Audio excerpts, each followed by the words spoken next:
Halo guys, selamat datang ke Dapur Mary. Hari ini aku akan berbagi ke teman-teman cara membuat mentega. Tanpa basa-basi, yuk mari kita mulai.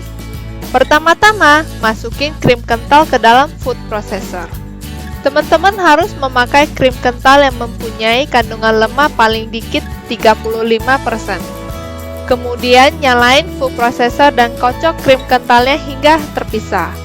Kira-kira sekitar 4 menit.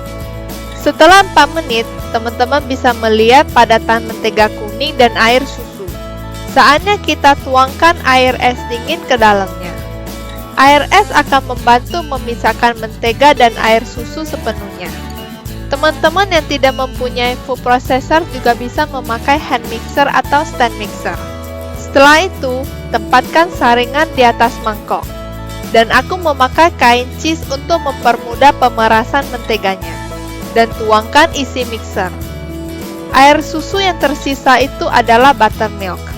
Buttermilk ini bisa dipakai untuk membuat cupcakes, masak kari, atau merendam daging. Peras menteganya hingga tidak ada buttermilk di dalamnya.